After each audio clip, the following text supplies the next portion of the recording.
vamos dar sequência porque o tema agora é agro-revolução, produtividade com sustentabilidade. Para tanto, nós vamos inicialmente convidar aqui ao palco para proferir algumas palavras sobre esse tema e pautar um pouco essa conversa que nós teremos agora, o ministro da Agricultura e Pecuária, Carlos Fávaro.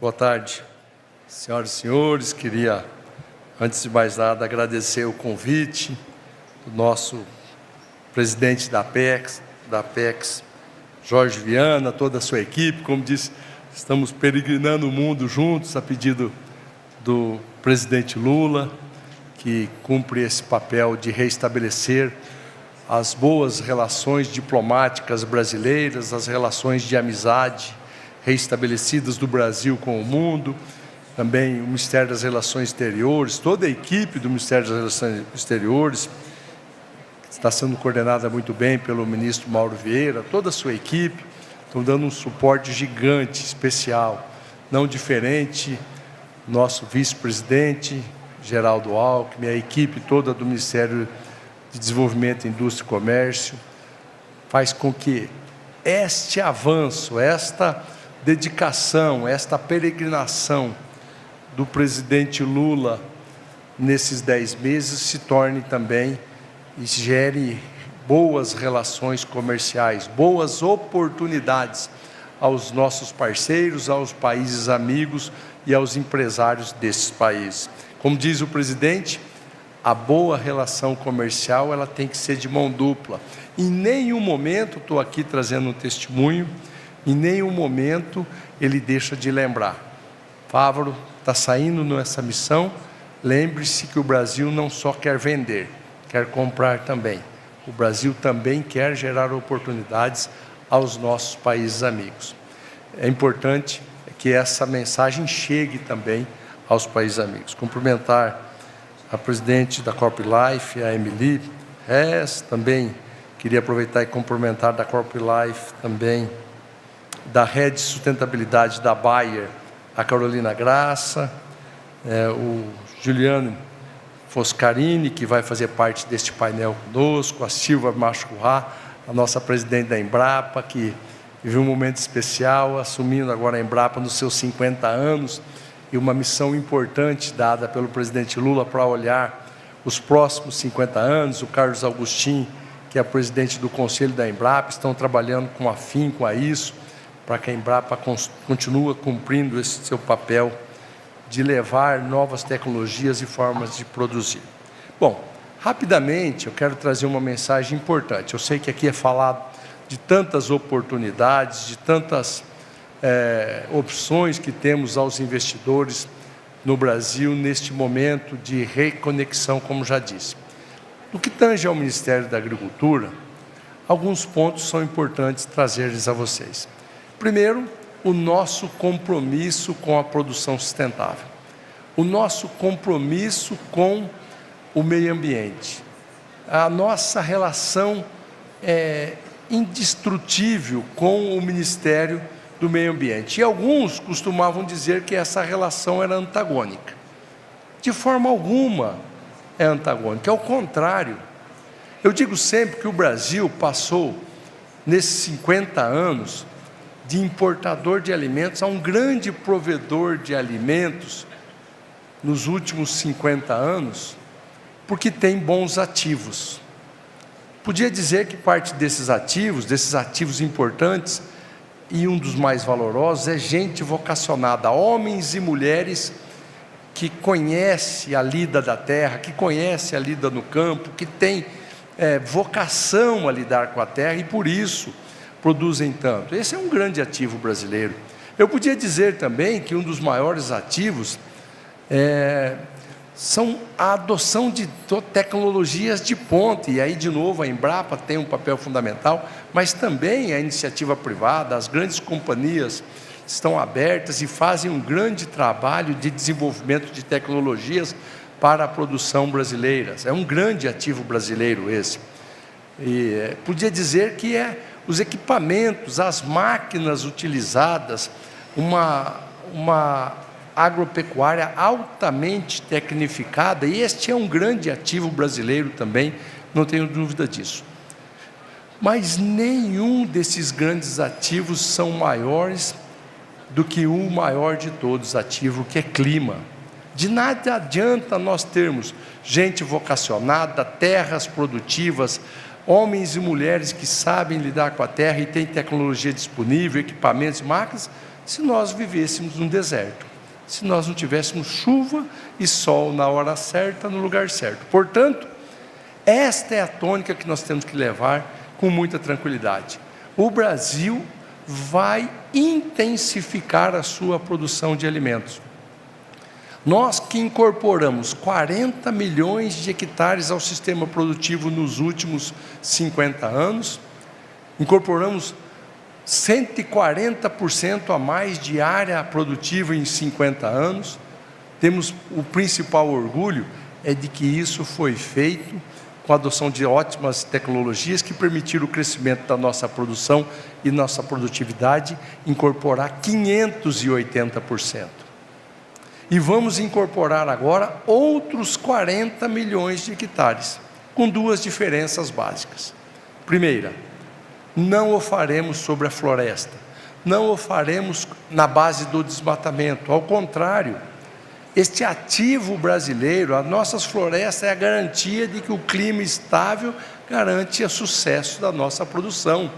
Não podemos, não devemos e não queremos mais desmatamento no Brasil.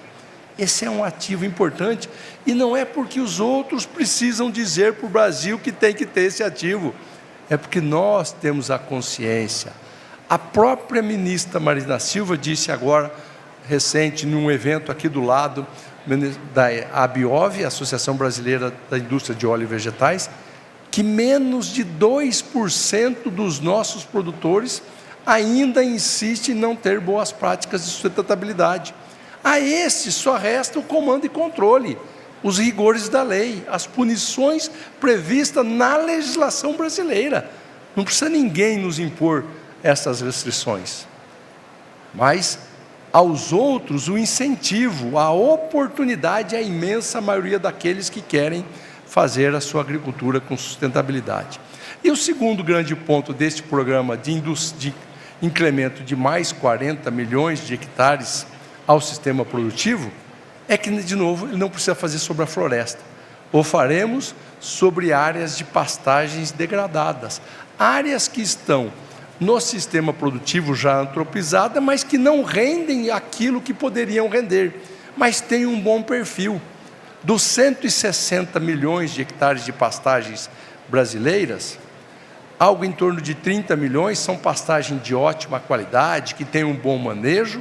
Depois nós temos áreas que são mais sensíveis e, portanto, não podem ser incluídas no sistema produtivo de grãos. Por exemplo, o Pantanal. Ninguém quer ir plantar soja, plantar milho, plantar algodão dentro do Pantanal brasileiro, mas tem um ecossistema que permite a criação de bovinos da forma como está. Mas nós temos, então, 40 milhões de hectares. E quem disse isso? A ciência. A Embrapa, que fez todo o monitoramento, viu qualidade de solo, topografia, índice pluviométrico, logística adequada ou mais adequada para a implementação de agricultura, e certamente este portfólio de 40 milhões de hectares de área podem e devem ser incorporadas, não em 50 anos, mas em 10, talvez 15 anos, gerando oportunidade, crescimento, geração de emprego, garantia de produção de alimentos de qualidade com sustentabilidade para o Brasil e para os nossos parceiros comerciais. E qual outro papel o governo tem neste programa? Segundo, é a oportunidade que damos, através dos nossos bancos públicos. O BNDES, eu sei que ontem esteve aqui a Luiz Mercadante, nosso presidente, para abrir a oportunidade de que esses investimentos ocorram via Banco do Brasil, via BNDES, ou o Banco do Brasil, que é outro banco público brasileiro com capilaridade no agronegócio, que pode fazer o acesso ao varejo, aos pequenos e médios produtores também. Tudo isso não em detrimento, é óbvio, né, da iniciativa privada, do mercado financeiro, dos fundos brasileiros, dos outros bancos privados estarem e devem estar abertos a esse programa. Então, a mensagem importante, eu vi que o meu tempo está se esgotando, que trago aqui. O Brasil sabe do seu compromisso com o mundo. O Brasil reconhece o seu potencial de produzir alimentos com qualidade e sustentabilidade. E esta, certamente, é uma oportunidade ao mercado, aos nossos países e amigos, para que possamos juntos produzir cada vez mais a preços acessíveis, podermos ajudar o legado do presidente Lula, que ele diz que o sonho é ver um mundo sem fome. O Brasil pode ajudar, com certeza, nesse legado, mas sempre com respeito ao meio ambiente. Muito obrigado.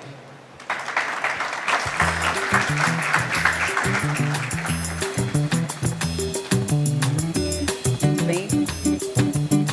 Nossos sinceros agradecimentos ao ministro Carlos Fávaro, que agora se junta a nós para essa conversa. O tema, como eu havia dito, agrorevolução, produtividade com sustentabilidade. Para falar sobre esse assunto, vou convidar aqui ao palco senhor Leonardo Laroude, especialista líder do setor de integração e comércio do BID, por favor. Também senhora Emily Rees, presidente e CEO da CropLife Internacional. Senhora Silvia Masroa, presidente da Embrapa. Também senhora Carolina Graça, head de sustentabilidade da Bayer Crop Science Latam. E também o senhor Abdul Rahman Bakir, diretor-gerente do Ministério de Investimentos da Arábia Saudita das Américas.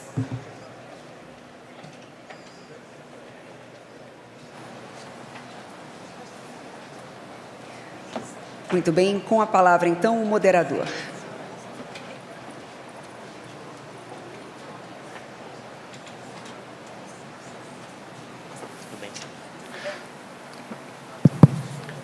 Bom, boa tarde a todos. É um prazer estar aqui, é um prazer para o BID apoiar a organização desse evento com a Apex Brasil, o governo brasileiro, super importante. Queria agradecer a presença da Silvia, senhor Bakir, Emily, Carolina, ministro Carlos Fávaro, super importante participação. Esse é, sem dúvida nenhuma, um grande evento, ou maior evento da região para atração de investimentos. Então, é um prazer enorme para o BID, para mim pessoalmente, mas para o BID como instituição apoiar a Apex e o governo brasileiro nessa organização. E aí a gente passa para o tema especificamente em que já houve uma introdução mais do que espetacular do ministro Carlos Fávaro, falando um pouquinho da visão do governo para a agricultura, para a sustentabilidade. Então, eu não quero me alongar muito, mas nos últimos 20 anos o que a gente tem de fato no Brasil é uma grande revolução. A gente tem um aumento médio de produção do agronegócio no Brasil de algo em torno de 8%, um pouquinho mais. Nas exportações, algo em torno de 9,4%, bastante. Ano passado, o agronegócio representou 159 bilhões de dólares em exportações no Brasil. Isso representou mais ou menos 47% das exportações do país, o que é bastante coisa.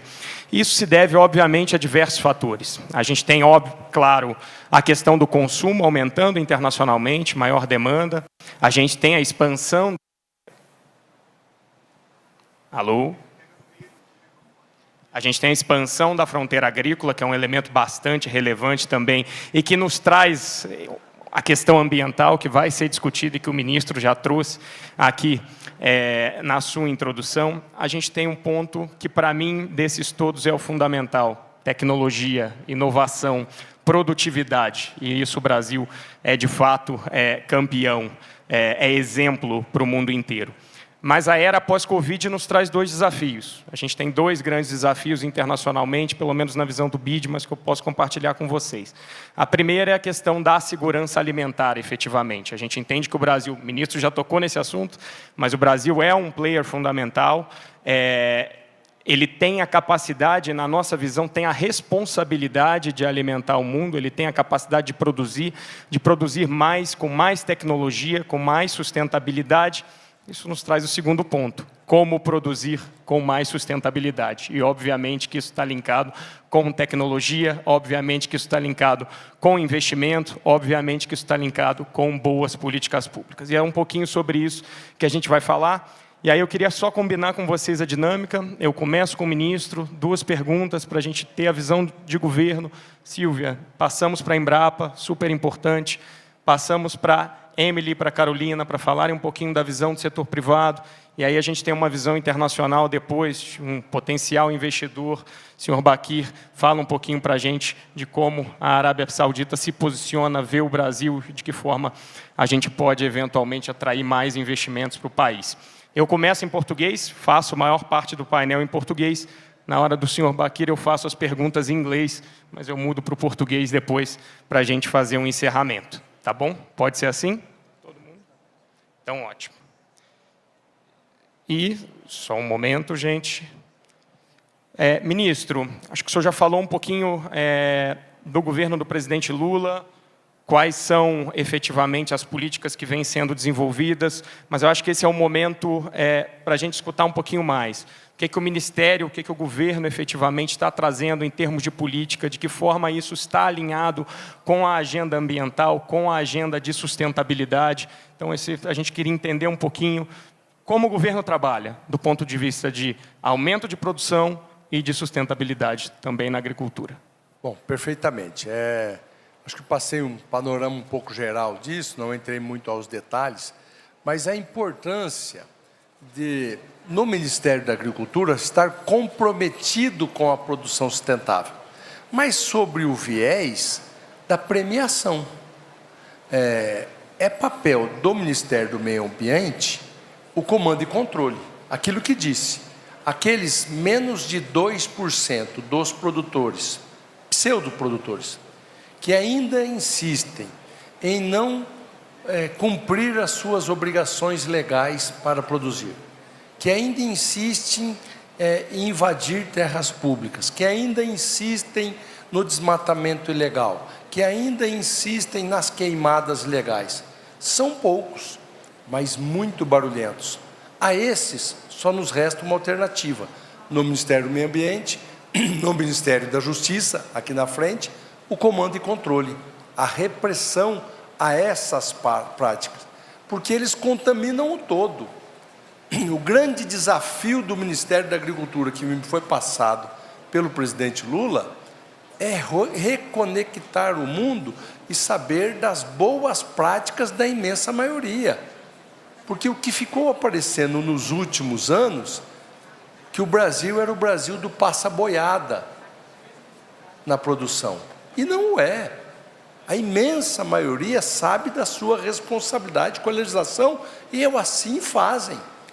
Então, da parte do Ministério do Meio Ambiente, comando e controle, e do Ministério da Agricultura, a premiação, o reconhecimento desses produtores das suas boas práticas, quer seja, por exemplo, no maior plano safra da história que fizemos, ofertando recursos, por exemplo, em momento de commodities com preços achatados, mais recurso disponível para custeio, novas linhas de crédito para investimento em equipamentos e máquinas. É a primeira vez na história que o Brasil tem uma linha de crédito dolarizada, que está sendo um sucesso. Peguei o balanço semana passada, já são quase 2.000 contratos, Tete? 1.700 e poucos contratos, quase 3 bilhões de reais já emprestados aos produtores numa linha dolarizada. Praticamente no mesmo volume financeiro já emprestado neste ano pelo Moder Frota. E, além disso, a intensificação que falei aqui, a oportunidade de continuarmos crescendo, avançando, tecnologia nós temos, compromisso com sustentabilidade, compromisso com sanidade. Preciso lembrar que o Brasil é um dos 4 países do mundo que produz frangos e ovos e não tem gripe aviária nos seus plantéis comerciais, graças a um sistema eficiente, competente. Não é sorte, isso não é sorte. A gripe aviária está aí há 18 anos, percorrendo o mundo no sistema produtivo de carne e frango, e não entrou nas granjas comerciais. Um dia pode até entrar, mas nosso sistema é eficiente, seguro e garante sanidade e produtos de qualidade. Então, enfim, é investir em ciência, em transparência, em boas práticas, e tenho certeza que assim continuaremos crescendo. Obrigado, ministro. Agora eu entro uma segunda pergunta para o senhor também, entender um pouquinho como é que o Ministério está pensando a política, a iniciativa específica para a recuperação de áreas degradadas, pastos degradados, de que forma isso vai ser financiado efetivamente e de que forma, e aqui super importante, o setor privado também pode participar do financiamento, de que forma pode se interessar no financiamento dessa iniciativa. A gente sabe, a BID fala muito disso, falou-se muito disso aqui como governo também, a importância do setor privado, do financiamento e da participação do setor privado também para além do público, efetivamente. Então, essa é a nossa pergunta. Como o Ministério financia, de que forma o setor privado participa? Perfeitamente. Esse é um ponto muito relevante. É óbvio que tem a participação do poder público. Por exemplo, neste plano Safra, em 2023, já foram investidos 500 milhões de reais, com juros bastante atrativos, 7% ao ano em reais, atrativos para o padrão brasileiro de taxa de juros por hora, né? Mas queremos e devemos trabalhar taxas de juros menores para isso. 500 milhões de reais já foram investidos neste programa, com um limite de 5 milhões de reais por CPF por ano. Então, o produtor, ele pôde pegar 5 milhões, o filho mais 5, um sócio mais 5, desde, óbvio, que tem a capacidade de pagamento, local para investimento. E o ano que vem ele pode pegar mais 5, mais 5, mais 5, então é um programa permanente de investimento disso. Mas, se a gente fizer a conta que o programa prevê a incorporação de 40 milhões de hectares, e um custo médio, se for para a agricultura, com investimento em equipamentos, armazéns, máquinas, precisa-se $3 mil por hectare, nós estamos falando de 120 bilhões de dólares. Então, por óbvio, é importante a participação da iniciativa privada, dos fundos soberanos. Fiz aqui um convite para que a Arábia Saudita, seus fundos de investimentos participem e tantos outros, para que nós possamos acelerar esse processo, dar oportunidade de ganhos financeiros, mas mais do que isso, ganho de oportunidades na relação comercial. Podemos ter operações barter? Claro que podemos, já temos isso acontecendo, algumas companhias que financiam essa conversão de pastagens aos seus clientes, com condições, por exemplo, que X% da necessidade do produtor de comprar produtos para a sua lavoura, seja do portfólio dessa empresa que está financiando. Pode ser financiado por empresas que fazem o barter, que financiam a produção e compram a safra, e já financia essa conversão também num período de 10, 12, 15 anos. E aqueles que sejam atraídos, é um outro papel governamental, aqueles que sejam atraídos pelo mercado de carbono. Por hora, nós vamos regulamentar, o presidente Lula fará isso no dia 22, num ato que já convido a todos, que ele vai fazer no dia 22, 10 horas da manhã, no Palácio Planalto, dizendo qual é o papel do governo.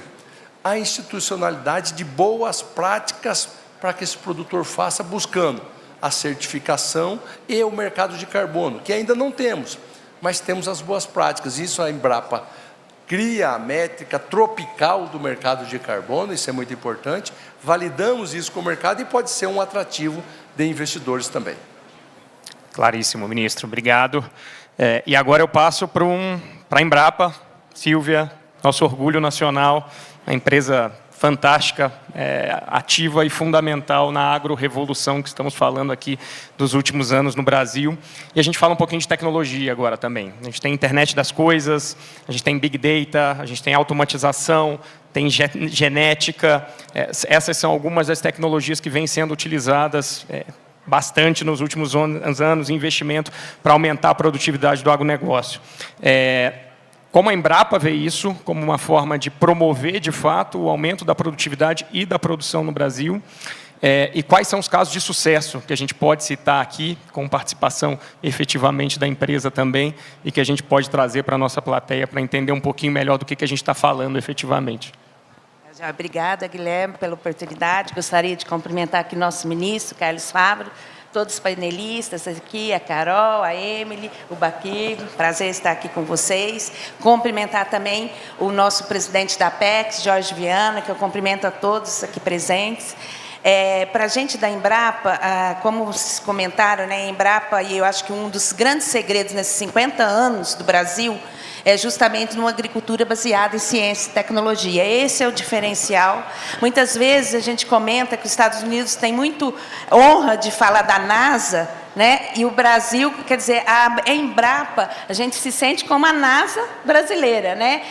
O que é o forte do nosso país é a agricultura e foi investido em ciência e tecnologia em 50 anos. Bem, a sua pergunta, você está falando de novas tecnologias, né? Internet das coisas.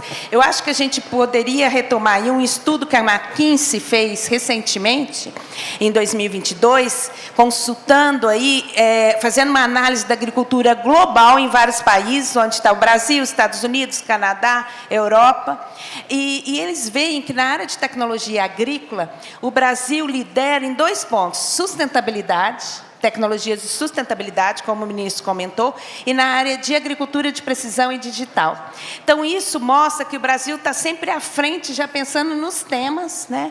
E só para trazer isso mais de forma mais concreta, a nossa agropecuária, ela é muito...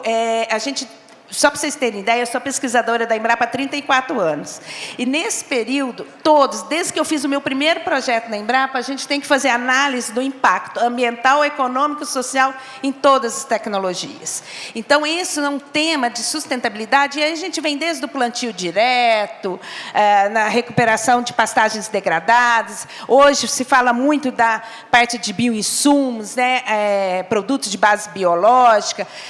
Teve uma fase aí que a gente começou nesses 50 anos da monocultura, que a gente chama da Grande Revolução Verde. Depois veio uma segunda etapa dos sistemas integrados, consorciados. A gente fala de integração lavoura-pecuária, integração lavoura-pecuária-floresta, entrou a agricultura de precisão, biotecnologia. E hoje a gente fala, então, dessa agricultura 4.0, 5.0, que entra essas novas tecnologias. Por quê? Ligado à sustentabilidade, a gente tem que trazer números, métricas, indicadores. E a gente só consegue fazer isso com essas novas tecnologias. A gente tem que ter dado, informação, modelos, para a gente gerar essas métricas. E ligado a isso vem a rastreabilidade. Nós também temos que usar essas ferramentas para trazer essa transparência no processo de produção e mostrar, tanto para o consumidor interno quanto para o mercado internacional, o quanto a nossa agropecuária é sustentável. E só colocando alguns exemplos aqui para vocês de maneira concreta, existe um relatório recente da FAO, em 2023, que ele mostra que essas tecnologias, as inovações digitais, a biotecnologia, a nanotecnologia, essas tecnologias que vão fazer essa transformação para trazer esses números e garantir essa rastreabilidade, essa transparência no processo de produção. E aqui a Embrapa já tem projetos. Eu vou dar um exemplo. Na área de internet das coisas que vocês falaram, a gente tem um projeto com a Comunidade Europeia de irrigação de precisão. Então, tanto com a soja quanto com a uva. Então, a gente trabalha em sensores para analisar a disponibilidade de água no solo, e, a partir disso, você só faz a irrigação naquele talhão. Hoje, os resultados desse projeto mostram que a gente economiza aproximadamente 30% de água usando esse tipo de tecnologia. É um resultado. Temos também, na área de internet das coisas, hoje, no sistema Integração Lavoura-Pecuária e Floresta, a gente trabalha com sensores para analisar os dados fisiológicos do animal, faz uma análise integrada de dados de microclima. Aí o animal ele passa lá na balança de passagem, você cruza com esses dados do ganho de peso e você trabalha com o balanço nutricional do animal para achar o ponto ótimo de abate. Então, tudo hoje a gente tem vários tipos de dados dentro da porteira, né? Dados escalares, dados de microclima, tem imagens de satélites, drones monitorando. Então, esse é um outro tipo de aplicação que a gente tem. Hoje, visão computacional para classificação de grãos, para você monitorar o uso e cobertura da terra. Hoje, usando imagens de satélites, o índice de vegetação, hoje a gente consegue monitorar o que foi plantado nos últimos 20, 25 anos no país. Então, hoje nós temos muitas ferramentas, mas antes da porteira também a gente tem. Quando a gente fala de mudanças climáticas, e o ministro colocou muito bem, né, são 3 temas: segurança alimentar, segurança energética e mudança mudança climática, quando a gente fala disso, a gente já pensa, a gente já tem que estar na Embrapa prospectando genes resistentes a estresse hídricos, a tolerante à seca. Isso envolve a biotecnologia, a edição gênica. Nós temos aí um projeto muito grande junto à Unicamp, trabalhando nisso, que integra os 43 centros de pesquisa da Embrapa.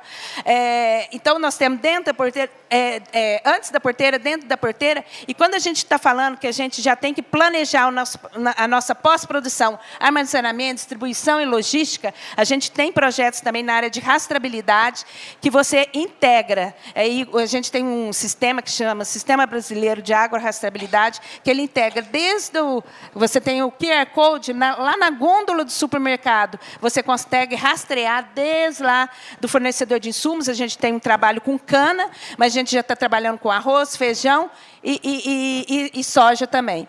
E, além disso, quando a gente fala de sustentabilidade, a gente vem sempre essa questão do carbono, né? A Embrapa, ela tem projetos, hoje ela já começou com a carne de baixo carbono, carne de carbono dentro, com protocolos, isso na parceria público-privada, né? Leite de baixo carbono, outra parceria público-privada, ela tem também, está trabalhando com a questão da soja de baixo carbono e outros projetos, e também com café em Rondônia, lá no Acre, de baixo carbono. Inclusive, né, Jorge, a gente já tem uma experiência que até saiu na revistinha aqui, que eu gostei de ver, agradeço o artigo da Embrapa, que mostra que na Amazônia a gente já trabalha aí, já recuperamos mais de 55 milhões de hectares, usando aí novos tipos de pastagens, né, com leguminosas nativas do país, atendendo aí os produtores na Amazônia. E isso a gente tem conseguido reduzir uma emissão de 36% da emissão de gás de efeito estufa na Amazônia, usando essas tecnologias. Então, são resultados científicos que a gente tem validado na Amazônia, na área de pastagens, com o portfólio de pastagens da Embrapa. Então, assim, tem inúmeros. O que eu gostaria de colocar aqui, a gente está falando tanto de evolução na área de ciências agrárias, na área dessas novas tecnologias, né, usando a IoT, inteligência artificial, isso já está acontecendo no agro, biotecnologia, nanotecnologia.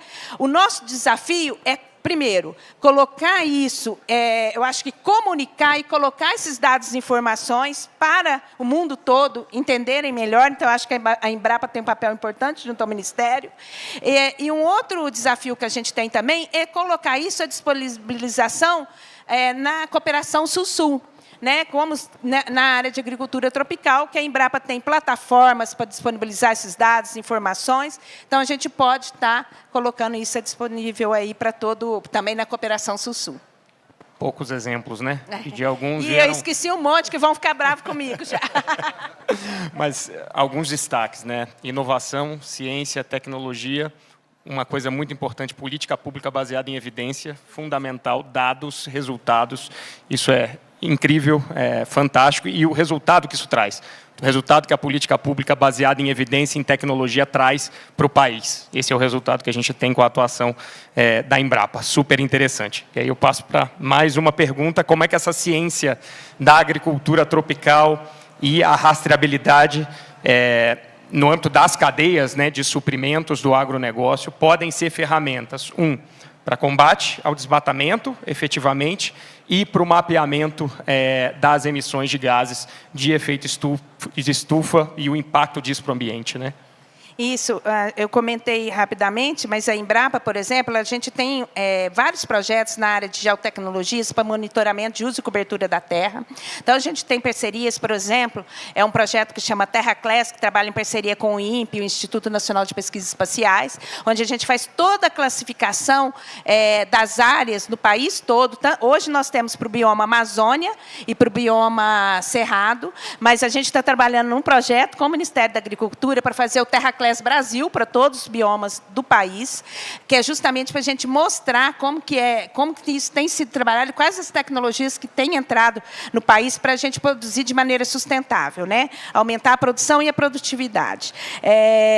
Um outro trabalho que a gente tem feito, que você comentou aí da emissão de gases, da questão do carbono, a Embrapa ela trabalha desde programas para definir protocolos dentro da cadeia. A gente tem programas com iniciativa privada, um projeto que chama chama Procarbono, inclusive está aqui a Bayer, pode falar um pouquinho mais desse trabalho, desse projeto que a gente tem, porque a gente faz o cálculo da pegada de carbono, análise de ciclo de vida em todo o sistema de produção. A agricultura é o único setor que limite, mas ele sequestra, ele é o que permite sequestrar carbono, e isso é comprovado cientificamente por esse modelo de análise de ciclo de vida de pegada de carbono que a gente tem, né? E aí a nossa colega Carol, que é da área de florestas, pode falar o quanto a gente pode sequestrar de carbono num sistema integrado, adotando boas práticas de manejo. Então, a Embrapa tem, com a iniciativa privada, por exemplo, esse projeto Procarbono com a Bayer, e com outros players, tem o leite de baixo carbono, tem a soja de baixo carbono, mas nós também temos, lançado com startups, com outras empresas, algumas tecnologias, como a Glibs, que é uma ferramenta que você pode, uma tecnologia que você pode fazer análise de solo usando a espectrometria óptica. Então, a partir do impulso óptico, você consegue classificar toda a sua análise de solo, tá? Usando toda e calcular o carbono naquele solo. Então, assim, a gente tem muita tecnologia, vamos dizer, desde a tecnologia básica, né, usando, medindo como as práticas mais sustentáveis, como eu já comentei aí, plantio direto, entre outras, impactam nessa produção e pode, em um sistema integrado, ou um sistema consorciado, pode sequestrar carbono. Temos uma calculadora já validada cientificamente para a cana, que subsidiou uma política pública como o RenovaBio, a gente estava falando aqui, hoje já tem CBio, sendo, tudo isso tem dado informação, modelo criado pela Embrapa, que subsidia essa política pública, e hoje essa calculadora está servindo aí para outras culturas também. E só para fechar, essas ferramentas podem ser usadas para outras culturas, como acabei de comentar, o café em Rondônia, de baixo carbono, no Acre. Nós estamos trabalhando, a gente não trabalha só com soja e milho, a gente trabalha, a Embrapa literalmente, a gente trabalha de A a Z, de açaí e zebu. Essa é a diversidade do nosso país. E essa diversidade é o que a gente consegue para os diferentes biomas, para as diferentes características dos sistemas de produção. Eu estou falando do sistema agroflorestal no norte, açaí, com cupuaçu, eu estou falando disso, mas eu estou falando do feijão calpi no nordeste, eu estou falando da soja no centro-oeste. Então, essa diversidade é o que faz a nossa agricultura brasileira também ter esse diferencial perante o mundo. Então, é um desafio do ponto de vista científico, mas como disse o nosso ministro, uma conjunção de fatores. A gente tem terra, a gente tem ciência e a gente tem tecnologias para que a gente possa plantar sem derrubar nenhuma árvore, né? Nós temos terra, o ministro colocou aí, nesse programa do governo federal, né, que nós temos aí quase 40 milhões de hectares de áreas com aptidão agrícola. A Embrapa já está cruzando esses dados com informações do zoneamento agrícola de risco climático, para ver qual a aptidão agrícola nessas diversas áreas, para que a gente possa dar como orientação para subsidiar o crédito rural e seguro rural no país. Bem, gente, eu acho que assim, eu me empolgo, viu? Se deixar, eu fico aqui, gente, só eu falando, desculpa. Mas, assim, realmente, a agricultura é uma paixão, e falar de ciência e tecnologia na agricultura é mais paixão ainda. Então, contem sempre com a Embrapa e os fundos. A gente convida a todos a conhecer a Embrapa, as tecnologias, viu, Baqui? Conhecer mais a Embrapa, as tecnologias que foram geradas nesses 50 anos, com validação científica, e colocamos aí à disposição para que a gente possa continuar aí como protagonistas e ajudar a garantir a segurança alimentar no Brasil, né? Porque a gente também tem que garantir a segurança alimentar, diminuir a nossa insegurança alimentar, vamos dizer assim, e ajudar a garantir a segurança alimentar no mundo todo. Contem sempre com a Embrapa. Um grande abraço a todos. Obrigado, presidente. E a diversificação da agricultura brasileira e da ciência Embrapa, a gente vê nos nossos resultados, né? O Brasil hoje é líder ou um dos maiores produtores em mais ou menos 34 produtos relacionados ao agronegócio. Antes a gente tinha culturas muito concentradas e hoje a gente já consegue diversificar. E isso é muito por conta desse trabalho, boas políticas públicas, Embrapa, tecnologia e setor privado, efetivamente em conjunto, trabalhando na diversificação da agricultura brasileira. E aí, Emily, passo para você, para a gente falar um pouquinho da experiência brasileira e de como essa experiência brasileira contribui ou pode contribuir globalmente para os dois objetivos gêmeos, né? Que é o combate às mudanças climáticas e a segurança alimentar, fundamental, obviamente, para o país, mas para o mundo também. O que os outros países podem aprender dessa experiência brasileira? Obrigada. Primeiro, queria agradecer ao BID, Apex Brasil, pelo convite para estar aqui no Brasil com vocês. É sempre um prazer estar aqui nesse país tropical. Eu não digo isso somente porque está o inverno na minha casa, né? Que é bem agradável estar aqui num ambiente mais tropical. Queria começar, talvez, tocando nesse ponto de cooperação Sul-Sul que a Silvia levantou. A semana passada, estive na Quênia, em Nairobi, participando da Conferência Africana de Inovação Agrícola. E esses países na África estão olhando para essas inovações, essas tecnologias, biotecnologia, edição genética, que já são comprovadas e funcionam muito bem, né, no Brasil, com alguma timidez de saber se pode se adaptar ao clima da África, se as soluções, por exemplo, estamos olhando para o biti cassava, que é a mandioca, por exemplo, olhando para a caupi, outros tipos de feijões que são regionais da África, e todos olham para o Brasil como um exemplo. E todos olham também para a inovação da Embrapa também, esse respaldo mundial da ciência brasileira na inovação, com muito respeito. E, vamos dizer, inveja. Então, quando eu estou aí, eu sempre estou promovendo assim, essa inovação, essa agro-revolução brasileira como um exemplo. Um exemplo de como sai um país da insegurança alimentar para ser um grande produtor e também grande exportador que hoje contribui à segurança alimentar no mundo. E isso, para mim, é uma mudança de paradigma que, quando você vê para a África, que hoje tem insegurança alimentar em altura de 30%, mas também depende em 80%, mais de 82% de exportações de fora da África para se alimentar, vemos que tem um paradigma e temos assim umas práticas que o Brasil pode levar para o mundo. Entre eles, essa revolução, né, a revolução da agricultura tropical, a revolução do cerrado, que levou produtividade com inovação, com inovações tecnológicas, com também um produtor rural, né, aqui no Brasil, que gosta da inovação, gosta de tecnologia, gosta de drone, gosta de agricultura de precisão e que está sempre pronto para novas experiências, para inovar no campo, né? Esse empreendedorismo agrícola que existe aqui é algo que é difícil de explicar, né? Mas é isso também, não é somente a ciência, é o empreendedor, o produtor rural que faz. E então, quando vemos esse exemplo assim da agricultura tropical, é realmente importante levarmos isso para o Sul-Sul. E aí que temos assim todo o respaldo do Ministério da Agricultura, pelos adidos agrícolas, pela diplomacia brasileira. Estamos aqui na Casa da Diplomacia Brasileira e eu vejo no cotidiano o trabalho sendo feito para levar essa experiência fora, baseada mais uma vez em ciência. Então estamos vendo aqui uma colaboração pública e privada. Também isso foi fundamental nessa agro-revolução brasileira. E aqui, representando o setor privado, eu estou representando os inovadores do agro, alguns dos inovadores do agro, os cientistas que também do setor privado estão buscando essas novas soluções, que buscam a levar essas inovações para esses produtores rurais, e que são grandes investidores aqui no Brasil, incluindo a minha colega aqui da Baia.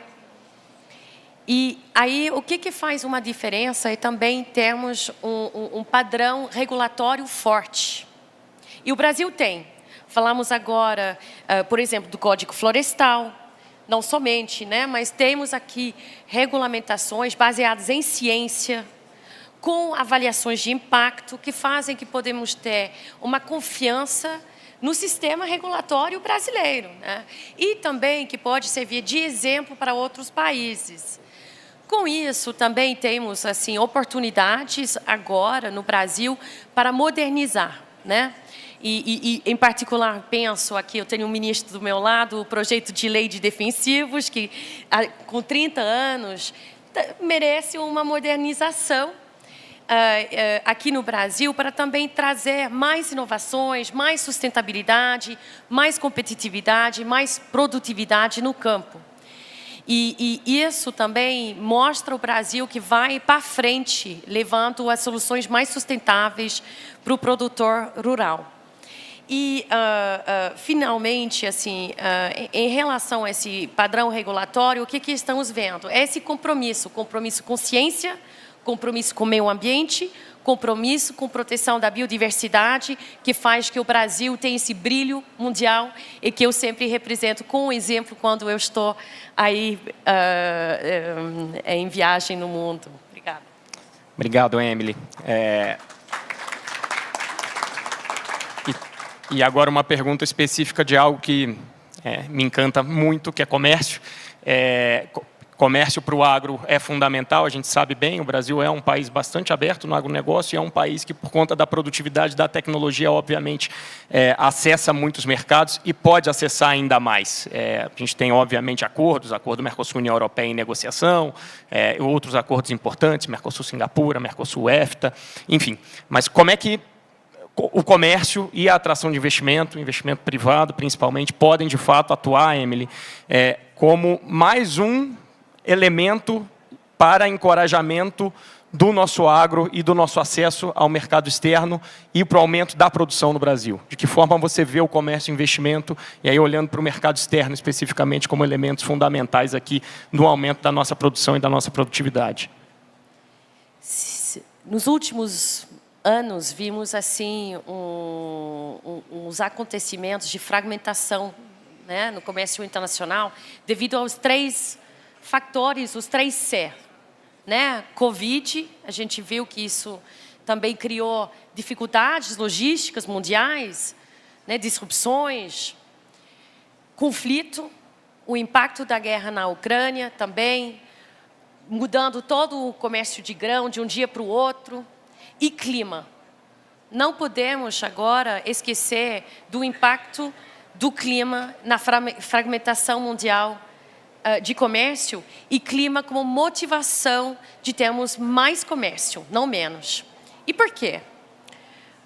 Estamos vendo que os choques climáticos já estão acontecendo.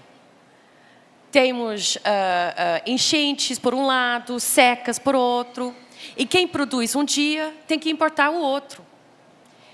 Vimos agora, nos últimos anos também, por exemplo, aqui do lado, nosso vizinho, a Argentina, que teve uma baixa de produção em milho, né, que foi quase de 40%. Então, esse milho que ia ser exportado, ele suplementa a segurança alimentar doméstica. Então, você tem esses choques. Paquistão, 30% das lavouras embaixo da água, durante meses. Então, o Paquistão tem que importar. Então, dentro desses choques climáticos, vamos precisar de mais flexibilidade no comércio, mais comércio, não menos. E o Brasil também tem um papel muito fundamental nisso, de produzir para o mundo.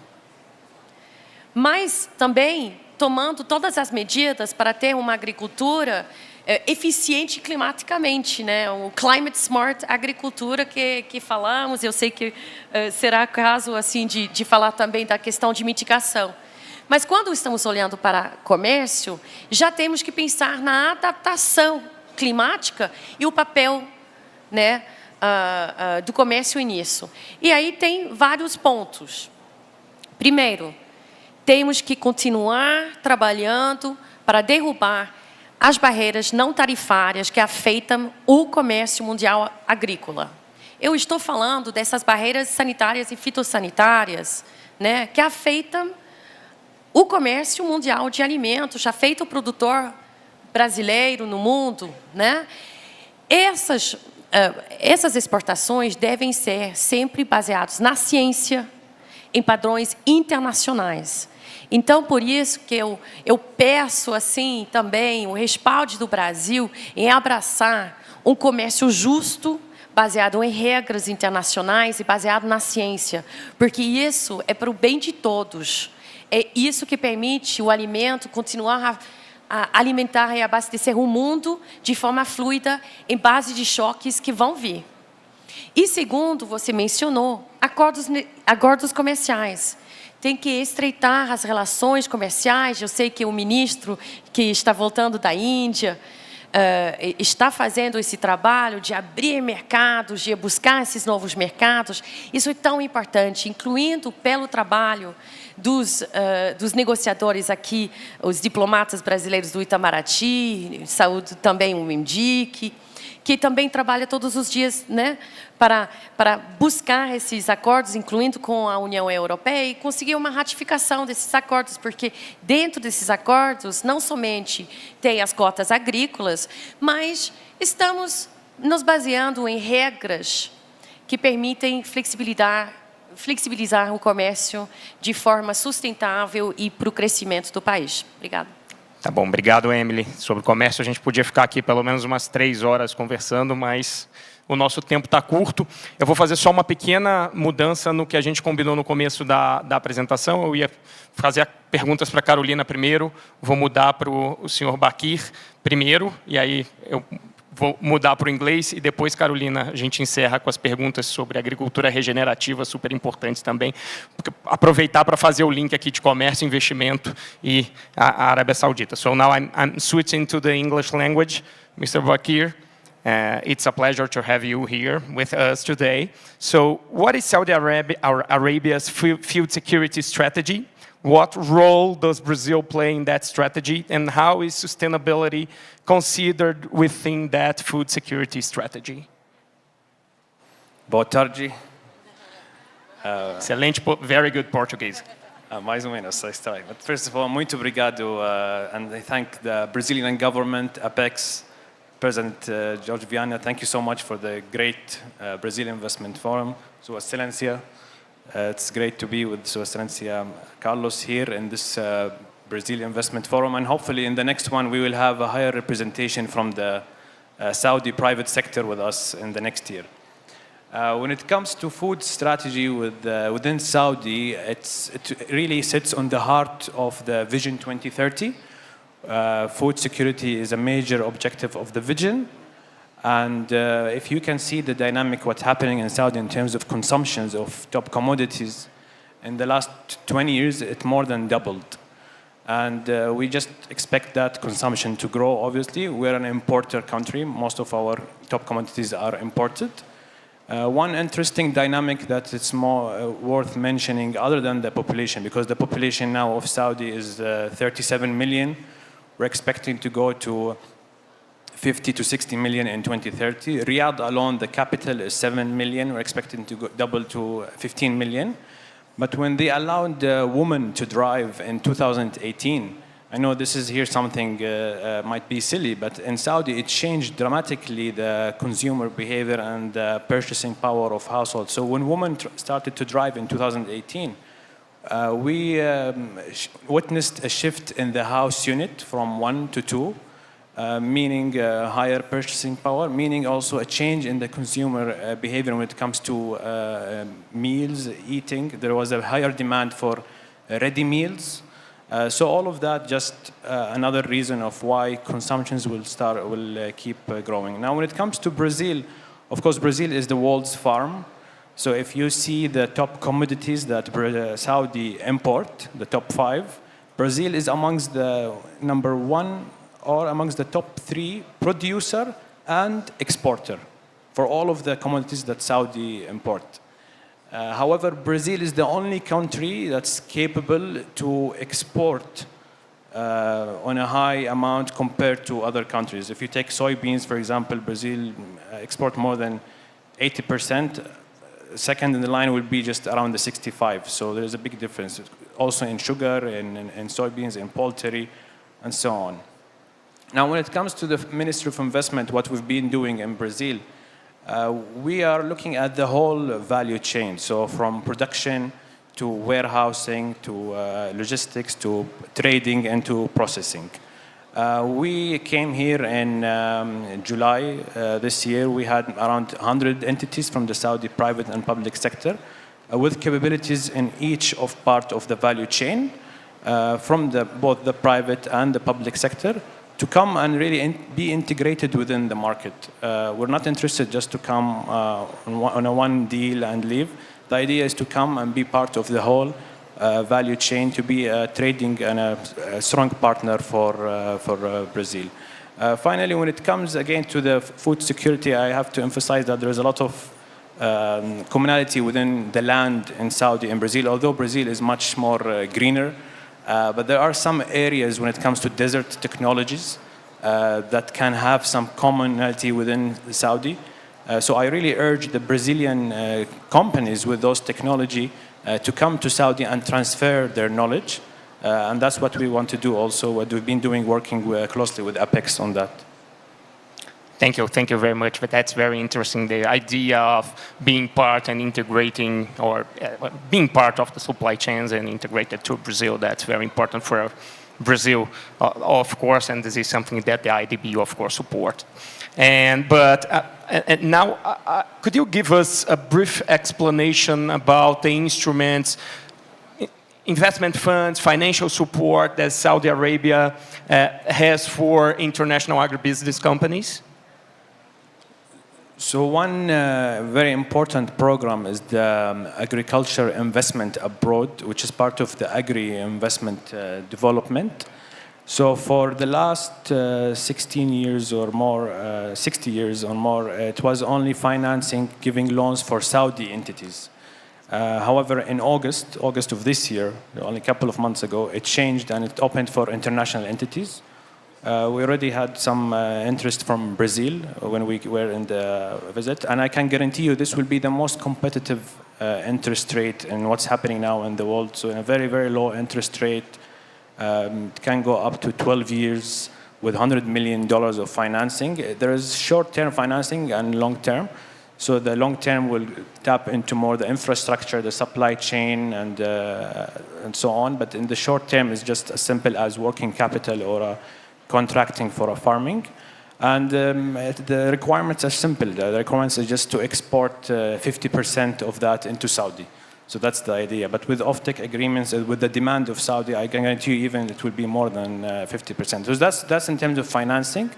One important element to mention is the Ministry of Investment is seen as an umbrella within the back home in Saudi, and a lot of the private sector would like to tailgate. So they would come to us and say, where can we invest here? And we had a couple of companies such as Al-Rajhi International, they were with us. They announced some deals with farms in Brazil. So private sector players would like to learn more about Brazil. So again, through Apex, we've been working on doing that bridge. And events like that will make those deals happen. Thank you very much. So we can see here that we have many opportunities in the relationship, bilateral relationship between Saudi Arabia and Brazil. We hope that the government will enjoy this opportunity or be able to bring more investments to Brazil related to agribusiness and other sectors, of course, of the economy with this partnership with you. And now I will switch to Portuguese again. De novo.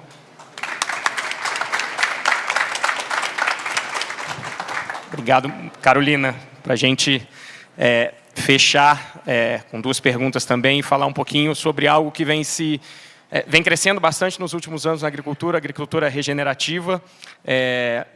Nem todo mundo já ouviu falar disso, nem todo mundo conhece especificamente, mas queria que você desse uma explicação para a gente. O que é efetivamente agricultura regenerativa, quais são os desafios que ela busca enfrentar efetivamente e quais são as inovações tecnológicas que ela traz, já que a gente está falando bastante de tecnologia aqui também.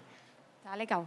Bom, Boa tarde a todos, né? Já passamos aí do meio-dia, estou numa missão aqui meio árdua, sou a última painelista, a última a falar dentro desse painel, mas aproveito, né? Não por isso, cumprimento todos os panelistas, um prazer estar aqui com todos vocês, também saludo a plateia que está aqui conosco até esse momento, né? Antes do almoço, todo mundo com fome, aí logo, logo a gente parte para matar essa fome.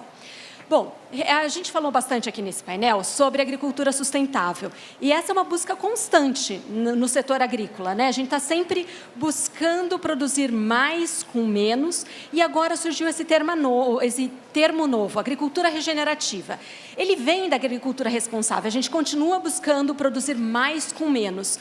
Mas agora a gente quer gerar também um impacto positivo para o planeta. Então, essa é a diferença.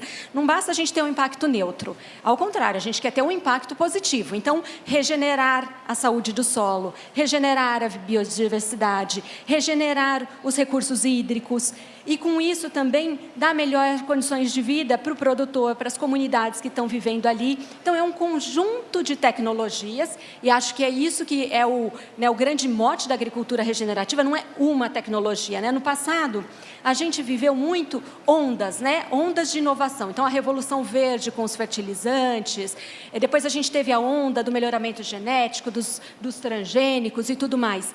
Com a agricultura regenerativa, a gente está olhando que não vai ser uma tecnologia, é o conjunto de tecnologias integradas que vai entregar essa regeneração, esse impacto positivo para o planeta e para a vida das pessoas. Então, essa é a inovação que ela traz, a integração. E a gente para de ver a agricultura no curto prazo. A gente tem uma visão mais de sistema, como é aquele sistema agronômico, como que aquele espaço vai funcionar num período de 3, 5 anos. Então, a gente deixa de ter um planejamento de curto prazo para ter um planejamento de longo prazo. Isso faz total diferença e tem tudo a ver com restauração das pastagens, que foi falado aqui, a gente produzir mais, a gente consumir menos. Então, tudo que foi apresentado nesse painel tem uma conexão muito forte com a agricultura regenerativa. Bom, acho que como introdução, a agricultura regenerativa é isso. Como introdução é isso, está ótimo, já está explicado, eu entendi perfeitamente, acho que todos puderam entender também, que ótimo. E agora a gente passa para os benefícios econômicos, né? De que forma a Bayer e você pessoalmente vê os benefícios econômicos da agricultura regenerativa? O que você está vendo no campo efetivamente em termos de benefícios econômicos com a agricultura regenerativa? E exemplos, pedir exemplos da Silvia, acho que é importante a gente ter exemplos aqui também. A Silvia já deu exato, aqui, né? Fez uma propaganda. Bom, então, começo dizendo que a Bayer hoje tem uma parceria com aproximadamente 1.900 e pouquinhos agricultores no Brasil todo. Temos parceria para pilotar, para testar, desenvolver esse sistema agronômico de agricultura regenerativa adaptado a cada região do Brasil.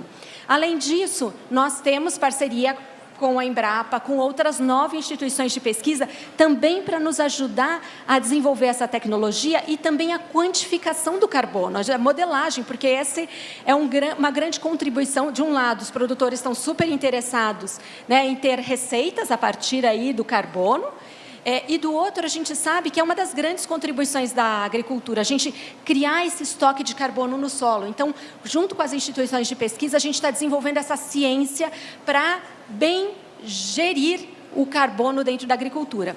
Fora isso, a gente tem também parcerias com as consultorias que nos ajudam a disseminar essas boas práticas.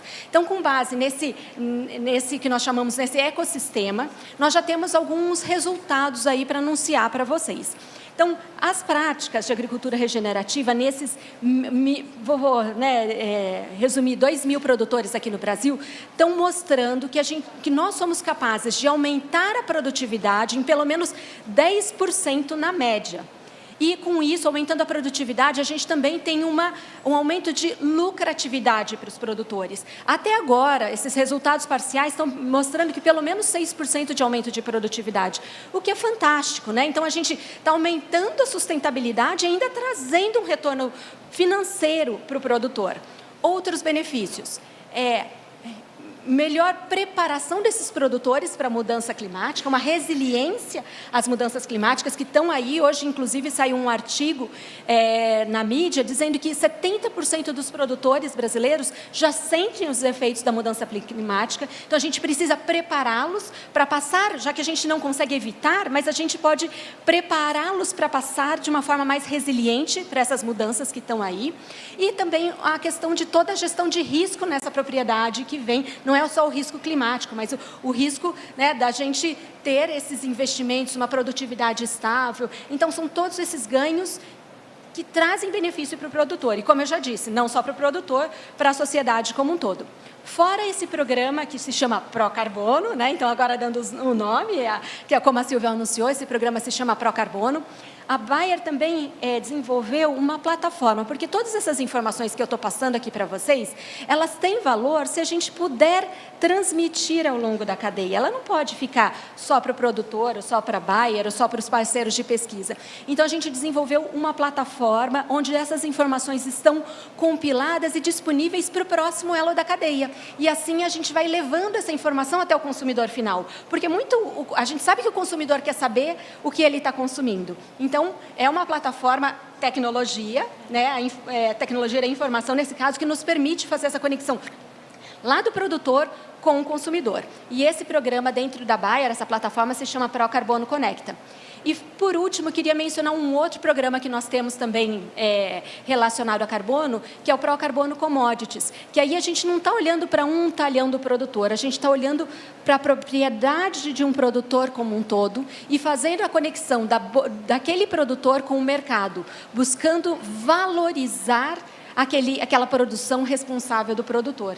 Então, a gente está trabalhando em diferentes frentes para tornar a agricultura regenerativa sustentável, viável e ainda valorizada no Brasil e fora do Brasil.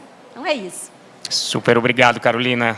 Bastante claro, super interessante, e a importância do investimento privado, a importância do setor privado também, não só para o grande produtor, mas para o pequeno produtor também, fundamental, né? Então, a gente tem alguns elementos aqui, gente, para encerrar o nosso painel. Inovação, tecnologia, a boa política pública, previsibilidade, política pública baseada em evidência, que está vinculada com a boa política pública, e, principalmente, também a parceria com o setor privado, a parceria do setor público, a parceria com o setor privado, ao longo desses anos na agro-revolução brasileira e no Brasil para frente, né? Com certeza absoluta, o Brasil vai continuar sendo, vai ser ainda mais uma grande potência agrícola com inovação e com sustentabilidade. A gente encerra aqui, queria pedir desculpas pela minha rouquidão, mas sábado o Fluminense foi campeão da Libertadores e esse é o resultado para um torcedor fanático. Então é isso, super obrigado aos panelistas, obrigado à Apex pela parceria, pela organização e ao governo brasileiro. Super obrigado.